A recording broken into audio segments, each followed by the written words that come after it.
Son 20 años y a 8 años de la sentencia todavía no hay ni un procesado y nosotros sí fuimos procesadas. Algunas salieron rápido, otras nos quedamos, ¿sí? Y nosotros sí estuvimos en la cárcel. Hasta la fecha no hay un solo policía, ni mandos medios, ni autores intelectuales que hayan pisado la cárcel. Esto no es justicia.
No nada más somos las 11 mujeres, son muchos compañeros, éramos 200 y fracción, y además es una sociedad que tuvo un impacto y que mucha gente todavía tiene ese impacto a nivel psicológico. Fuimos muchos y muchas.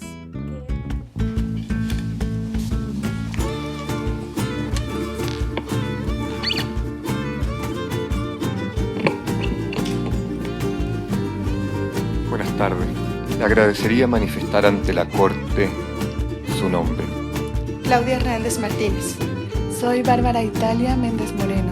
Normaide Jiménez Osorio. Mi nombre es Angélica Patricia Torres Linares. Suelen Gabriela Cuevas Jaramillo. Varios policías, no sé exactamente cuántos, estoy segura que eran más de 3. Me atacan todos al mismo tiempo. Y decían, vengan a calar a esta puta. Y mientras introducían sus dedos dentro de mi vagina. Yo no sabía si iba a salir de ese día o ya no. Todo el trayecto fue de golpes y de amenazas. Porque pasaban unos y lo hacían, pasaban otros y lo hacían, y era pellizcón en los senos e intentar por la fuerza introducir su mano entre mis piernas. Incluso varias mañanas al despertar y ver esa ventana grande que estaba frente a mi habitación en un cuarto piso, quise aventarme. Quise aventarme para acabar con mi vida y para acabar con el dolor. Sí, le digo al psicólogo, había ocasiones, bueno, porque a veces sí te surgen ideas suicidas, ¿no? Pero a mí nunca me pasó eso, porque mis hijos como que me daban demasiada fuerza, ¿sí? Pero hay amigas que no, hombre, no, sí. Por eso muchas lo hacen, van al suicidio. Carla Jones, directora de Derecho Internacional en la Consultoría Jurídica de la Secretaría de Relaciones Exteriores.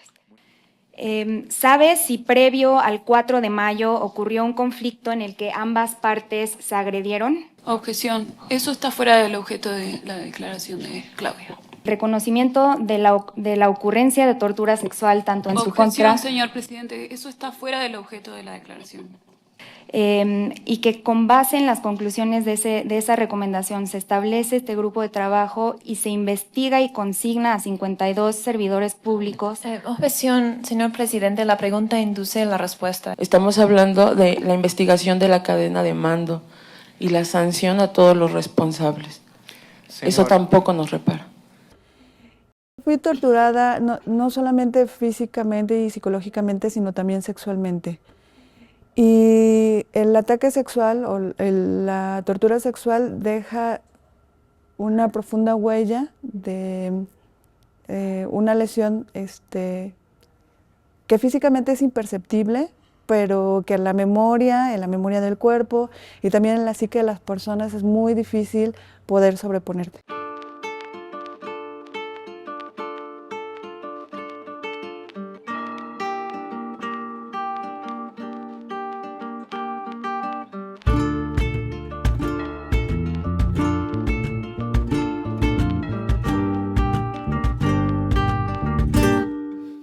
Los compañeros, las compañeras estaban brutalmente golpeados, las compañeras habían sido agredidas sexualmente en un trayecto que habitualmente se harían 30 o 40 minutos cuando mucho. Los policías hicieron más de 6 horas, entre 5 y 6 horas de camino para ir directamente al penal, y en el trayecto fue cuando ocurrió la tortura sexual de las compañeras. A 2 años de los hechos, ¿qué esperas? Pues que libertad, que todos salgamos bien. A 8 años de la sentencia es muy importante mencionar que la impunidad en el caso prevalece. Persisten importantes retos también en materia de coordinación interinstitucional, los cuales se ven observados tanto en la investigación, pero también en la atención a las mujeres, en temas de salud, en temas de becas, los cuales siguen sin ser atendidos. ¿Por qué, si es tan obvio quiénes fueron los intelectuales, los de cadenas de alto mando, los medios, policía especializada, municipal, estatal, que fueron todos ellos? Es imposible que tú, si tienes un registro de un camión, no puedas tener los nombres de quienes iban en un camión, ¿no? Eso es ilógico, sí. Es cuestión de poder nada más. El Estado nos cerró las puertas, el Estado nos llamó mentirosas, nos pidió que nosotros demostráramos que habíamos sido torturadas, que habíamos sido violadas, que nosotras no éramos ningunas delincuentes. Eso tuvimos que hacerlo nosotros tuvimos que darles a ellos las pruebas de que nosotras fuimos detenidas injustamente. También sigue pendiente la publicación de una ruta para la documentación y atención a casos, el cual todavía no ha sido publicada, pero sí hemos visto al menos pasos en la elaboración de la misma, y también la publicación de un nuevo diagnóstico de casos o de la tortura sexual en México. El Estado tiene la responsabilidad y el deber, ¿sí?, de atendernos integralmente. ¿Por qué? Porque ellos fueron los que nos golpearon, porque ellos fueron los que nos hicieron todo lo que hubo, ¿sí? Y todas las deficiencias físicas y emocionales son por culpa de ellos. Son las cuestiones del poder, ¿no? Entonces, si tú tienes un poder muy alto, pues aquí dicen que el que manda es el dinero, ¿no? Y si son tus mismos compañeros los que ejecutaron esas órdenes de darles con todo como a ratas, como tal cual lo dijo Peña Nieto, entonces si es el mismo sistema, aunque haya cambiado 1000 veces de color, pues no se puede hacer justicia, porque siempre te van a llegar por el lado que todos se corrompen, que es el dinero, la verdad. Ya se mira el horizonte, combatiente zapatista, el camino marcará a los que vienen atrás. De eso se va a tratar todo esto. Ellos allá arriba van a tratar de hacer la oscuridad en torno nuestro. Nuestro, no estoy hablando del Ejército Zapatista de Liberación Nacional, sino nuestro, la otra campaña y todos que se han adherido a la Sexta Declaración. Nosotros invitamos a todos que le entren a la Sexta con 2 garantías. Una, que no va a acabar pronto y que no va a haber ninguna recompensa.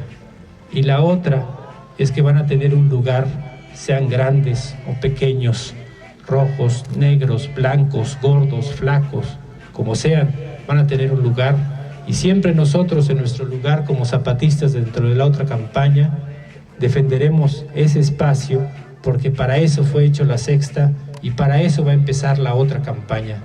La represión comenzó desde la demonización de la otra campaña y del EZLN, y en los días de mayo de la resistencia en Atenco. La invasión del pueblo de San Salvador Atenco por la militarizada Policía Federal Preventiva, un grupo de élite contrainsurgente que llamaban GAFES y policías del Estado de México no fue el todo, pues eso implicó también la coordinación de funcionarios de 3 niveles de gobierno. El federal a cargo del panista Vicente Fox, el estatal a cargo del priista Enrique Peña Nieto y el municipal de Texcoco del perredista Nazario Gutiérrez. Sabemos todos que en 2001 nació el Frente de Pueblos en Defensa de la Tierra, en el marco del intento de construcción del aeropuerto internacional en Texcoco, y que gracias a la movilización activa del Frente de Pueblos en Defensa de la Tierra, lograron, después de un amparo, suspender y luego dar por terminada el intento de construcción del aeropuerto. Fue algo que sí orquestaron, porque fue algo que quisieron hacer para decir, si me puedo robar las tierras de San Salvador Atenco, me puedo robar las tierras de todo este país, puedo vender este país. Creo que hay un elemento fundamental, que la militarización de las fuerzas de seguridad pública empieza con Atenco. No, Juan de Dios, o sea, fue un momento donde la Policía Federal en realidad era el ejército, y a partir de ahí empieza una serie de reformas jurídicas, de políticas, incluso sentencias de la Suprema Corte que van formalizando el papel del ejército dentro de las estructuras de seguridad pública. Entonces, Atenco es fundamental para justificar como parte de esa mirada del Estado y para convertirlo en un quehacer que ya tiene 2 décadas andando y que lo vemos todos los días, no solo con la Guardia Nacional, lo vemos en las carreteras, lo vemos en los actos represivos. ¿Les parece a ustedes una provocación el hecho de que la policía se haya acercado a unos cuantos metros? Sí, hasta ahí. Pues ustedes lo están viendo, ustedes ven a la gente molesta, pues claro que es provocación, es romper el diálogo y eso nos da coraje. La toma de Atenco fue una operación militar a gran escala que pretendía representar una suerte de blitzkrieg, como dicen los alemanes, o guerra relámpago, al modo de esos operativos bélicos instantáneos que los nazis durante la Segunda Guerra Mundial practicaban con frecuencia. Se propinaban golpizas a discreción contra la gente por el delito de transitar en la vía pública. Se detenía a los habitantes simplemente por vivir ahí. Ni hoteles ni aviones nos sirven, no queremos. La tierra da frijoles y la defenderemos. Ni hoteles ni aviones nos sirven, no queremos. La tierra da frijoles y la defenderemos. Esto que era un negocio fabuloso y multimillonario, en donde ya habían empezado a invertir miles de millones de pesos, y que se les cayó el negocito, decidió el gobierno. Una venganza del Estado como un acto ejemplarizante de terror, un acto de lesa humanidad por parte del Estado para castigar a un pueblo que se levanta en defensa de la tierra. El mandato de la represión y el mandato de tener el movimiento y de planear ese miedo para someter contra el movimiento social, ¿sí? Porque eso fue un mensaje al movimiento social. Aquí permaneció durante más de 12 horas mi hijo herido, en estado inconsciente, porque el ejército tenía sitiado al pueblo de Atenco.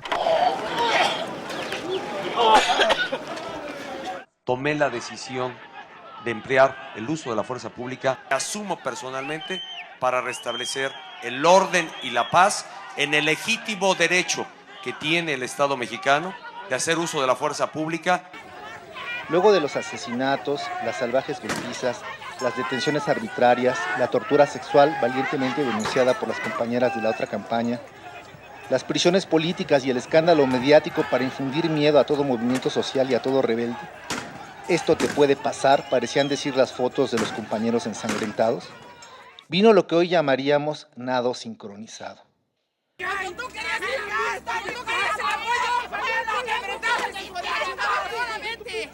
Peña criminalizando y revictimizando a las víctimas, diciendo que denunciar tortura y violaciones era de manual para activistas. López Obrador guardó un sonoro y fuertemente audible silencio. El PRD en Texcoco publicó un desplegado en la jornada, la nacional, con su comprensión hacia las autoridades que pusieron orden. Las televisoras difundieron la versión oficial. De hecho, TV Azteca prácticamente había llamado a la mano dura contra los macheteros. Es una vergüenza lo que estamos viendo en la televisión. Yo no sé qué espera el gobierno para dar una orden más fuerte, más eficaz, más precisa para acabar con estos hombres que están atacando a la policía. Pero no sacaron de manera honesta qué sucedió en cada hogar. ¿Qué sucedió donde allanaron las viviendas? ¿Qué sucedió?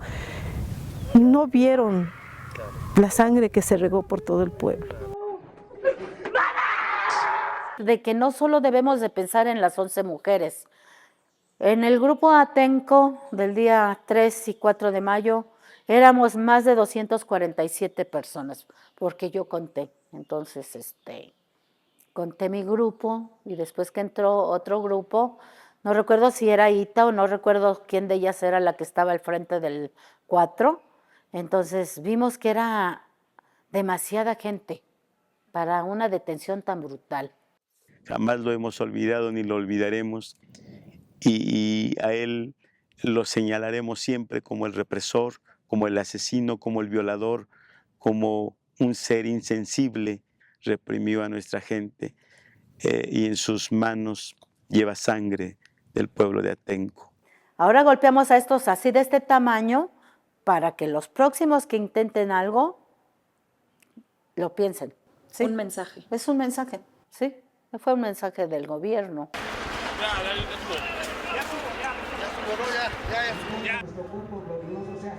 El hombre ya no está condenado a muerte. Esta es la razón. Peña, entiende, la patria no se vende. Y que desgraciadamente muchos quedamos con muchísimas secuelas, la verdad. Pues yo cuánto tiene y sufro de insomnio, bruxismo, tengo se me descompuso todo el sistema nervioso, ¿sí? Y yo duré como más de 10 años durmiendo 2 horas diarias, hora y media, hasta que pues ya entré a otro tipo de tratamiento, ¿no? Porque pues para dormir. Que uno de esos autores intelectuales decía que los grupos subversivos teníamos un manualito en el cual las mujeres teníamos que decir que habíamos sido agredidas sexualmente, aunque no lo dice así, lo dice, ¿sí? Y los hombres torturados. Entonces, ya desde ahí se ve la magnitud de la preparación del golpe al manejarnos como grupos subversivos. Te golpean todo el camino más de 5 horas, de rodillas, imagínate, yo no me explico cómo aguanté tanto, la verdad. De ahí yo creo el traumatismo de rodilla, ¿no? Y darte vueltas con tanta amenaza psicológica de ahorita los vamos a matar, los vamos a bajar, los vamos a quemar. A mí me deshicieron estos huesos, tuvieron que hacer una cirugía reconstructiva, aquí. Entonces nos decían en el camión que nos iban a matar a todos, que nos llevaban a matar. Y sí lo creímos. Mentalizarte, ¿no? Yo creo que yo sí me mentalicé mucho. ¿Qué es lo que ayudaría a reparar todas estas afectaciones y que estás solicitando a la Corte? Yo solicito a esta Corte que se exija al Estado mexicano una investigación, que se esclarezcan ampliamente los hechos, qué ocurrió en esa reunión previa a los operativos, quién fue el que determinó el objetivo de dicho operativo, por qué razón nos trataron como enemigos, por qué nos trataron como si estuviéramos en guerra. Norma, usted nos dijo también que su mamá se había afectado mucho. ¿En qué forma se afectó su mamá? Pues el penal donde me tuvieron estaba muy lejos de donde nosotras vivíamos. Ella es empleada doméstica y tenía que ahorrar mucho dinero para poder ir a visitarme. Mi papá no nos habla y cree que estoy equivocada por estar denunciando aquí.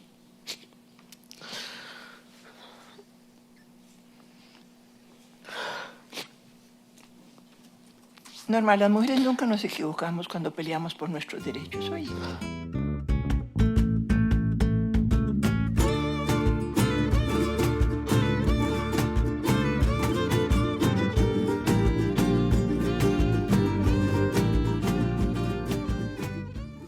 Han existido intentos de consignaciones por parte de la Fiscalía General de la República, los cuales no contemplan la integralidad de lo que ya ordena la sentencia de la Corte Interamericana y que, por ejemplo, solo reconoce como víctimas a 3 mujeres de las 11, ¿no?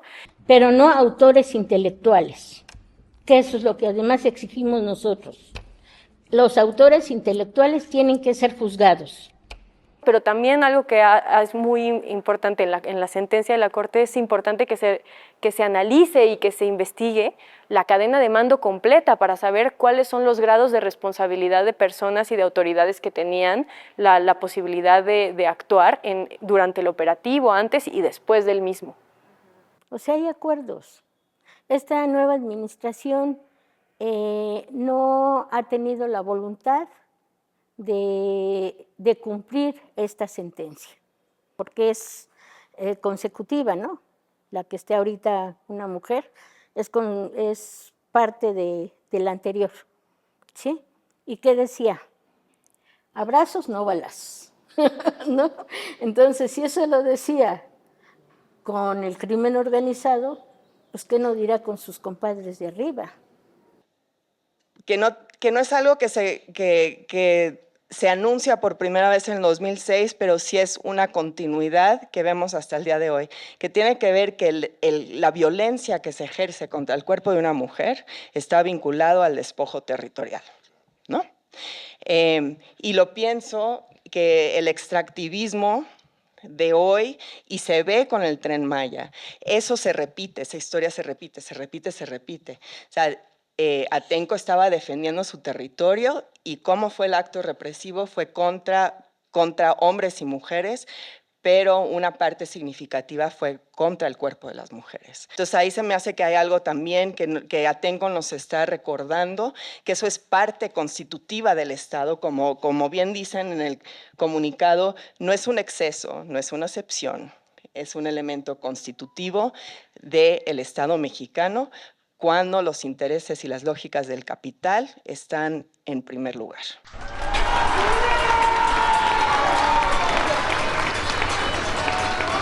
Donde hubo gobiernos de la oligarquía, hoy hay gobiernos del pueblo. Donde hubo represión, hoy hay diálogo, hoy hay reconocimiento. Hoy decimos con claridad, nunca más una policía, un guardia nacional reprimirá al pueblo de México, nunca, nunca más. Nosotros fuimos invitados por una de las dirigentes, por Trini. Fuimos invitados, también cuando vino López Obrador. Y por dignidad no asistimos, porque ¿quién va a reparar la vida de Alexis, de Javier Cortés y de compañeros que han muerto estos años? Entonces nosotros tenemos que luchar no solamente por justicia, sino también contra esas narrativas que nos quieren hacer aparecer, por ejemplo, que Sheinbaum es la heredera del 68, aunque tenga ahí de jefe de seguridad a un heredero de los represores del 68, por ejemplo, ¿no? El Estado mexicano solo ha dado migajas de justicia social. Decimos esto porque nos hemos presentado ante diferentes dependencias, llámense Comisión de Derechos Humanos de la Cámara de Diputados, Secretaría de Gobernación, Comisión Ejecutiva de Atención a Víctimas, Comisión de Atención a Víctimas del Estado de México, las cuales solo nos han dado evasivas. Y hoy la Suprema Corte de Justicia se escuda en decir que falta investigación. O sea, a 20 años, entonces, ¿qué nos demuestra eso? Que no hay voluntad política, hay omisión. Y entonces, si hay omisión, este actual gobierno o quien ostenta hoy el Estado también es cómplice.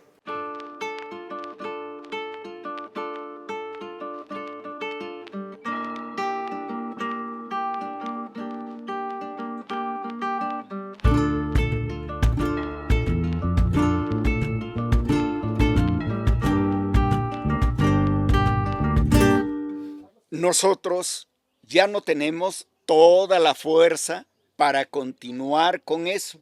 Solo tenemos la voz para decir que hay que continuar la lucha por justicia para Alexis, por justicia para aquellos que han luchado.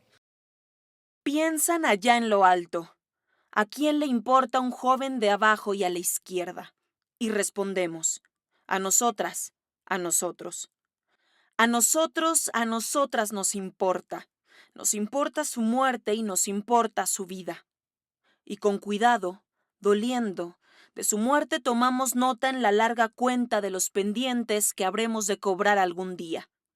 De su vida y de su posición política sumamos a la decisión que hemos asumido. El gobierno mexicano mató a Ollín Alexis. Empezó a matarlo la madrugada del 4 de mayo de 2006 y terminó de asesinarlo el 7 de junio del mismo año.